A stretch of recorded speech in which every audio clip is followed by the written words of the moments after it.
this USCIS flexibility situation is really awesome. They're extending it again. Could you talk about what that's all about?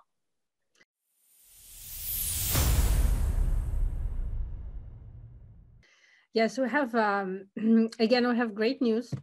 So I'm not sure it's like 8 times or 9 times that USA does that since the pandemic started. Mm-hmm. But again, they extended the flexibility and they gave additional time to people to respond to their request for evidence. N14 is this like request for evidence for naturalization cases in the layman term.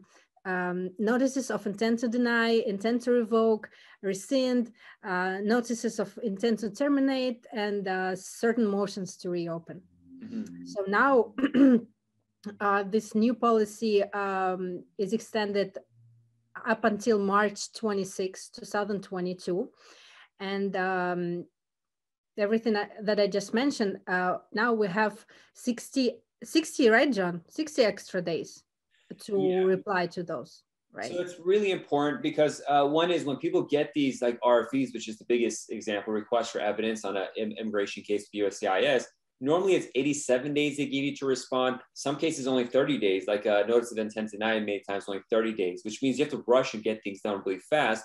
And adding to the fact that USCIS usually mails you a copy and then the post office takes a week, if it's a 30-day deadline, you have even less time than that. So this is really important for me that this becomes normal. It's not be a flexibility because 30 days is not enough to respond to these kind of things when you have like a waiver, a 601 waiver or something like that.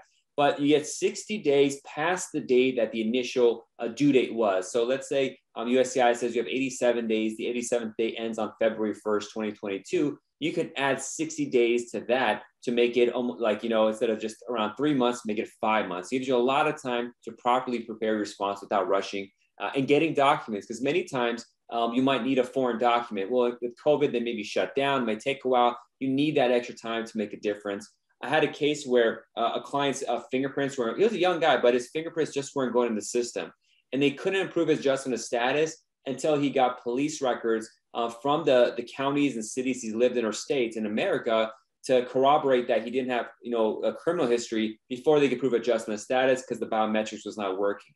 Well, we contact a lot of these police departments. There's like, they were saying, right now, we're not doing these. We're not submitting these because of COVID. Well, if we had that shorter deadline, we would have really been messed up. But the fact that they did this flexibility gave us time for the police departments to open up their systems and send us the certificates of clearances so we give it for adjustment of status and finish the case. So it's a godsend, but I think this needs to stay. But we get people contacting us. I had a gentleman last week emailed us saying he missed a deadline, had to request an extension.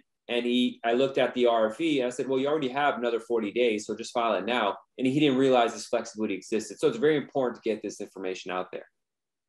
Right. We also, I think, John, you wanted to talk about the notice of appeal, right?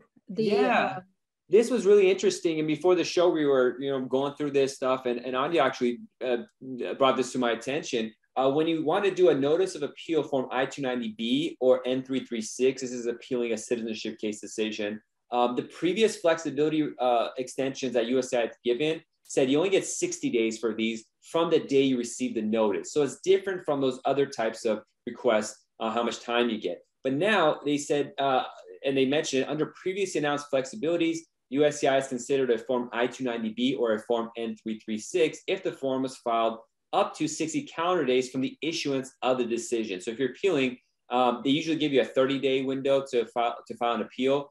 And this extension said you get 60 days from the time you get the notice, not from the deadline for filing a response.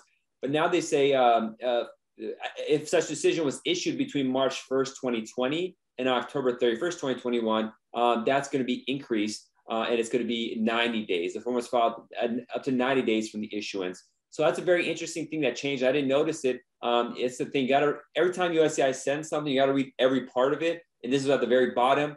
And we don't do too many appeals because thankfully we don't get too many denials, or we don't get any denials to meet this unless a client comes beforehand. So it's not something we typically handle on a day-to-day basis. But it's really important if we have this extra time to not rush and to develop a good answer to the government. Yes, I just want to point out that this 90-day rule, right? It works only for the notices of appeal, or and 336, right, which is like naturalization appeal, Yeah. I would say, right? And the decision has to be made between November 1st, 2021 and March 26, 2022. So this 90 days will work. If your decision was issued before November 1st, then it's still 60 days rule. Yeah, right? and by that point, you already expired. So it's actually maybe November 21st. Yeah. But I got to do the math in my head. But yeah, by the time you're I'm listening, good with math, again, but yeah. that word inclusive is really key. So if the decision was on like the deadline is March 26, 2020, it includes that day. So the inclusiveness is really important, because sometimes that one day makes all the difference. So that was really important to talk about this. And there's going to be more of these, it seems. In one sense, I hope there are more of these because the extension helps. But in the other sense, I want this COVID pandemic to end, because we're all going crazy dealing with this situation. You know, I just got an email yesterday. I have a student loan, and they told me yesterday that they extended the flexibility for student loans. No, that now I have to start repaying back only in May. Yeah. And before it should be like February 1st. So it's still here. It's still going. I don't know if they're gonna extend it again, but maybe give one more. yeah, yeah, it's good. It's good. I love it. So we will see. We'll see. Cool. Thank you for watching this educational program. To get the latest videos, click the subscribe button and the notification bell icon. Also, help us help the immigrant community by liking this video and sharing it with your family and friends. You can also find us on other social media sites like Instagram, Facebook, TikTok, LinkedIn, and Twitter, where you find the latest updates on immigration news, policy changes, and tips. Be safe and God bless. See you soon.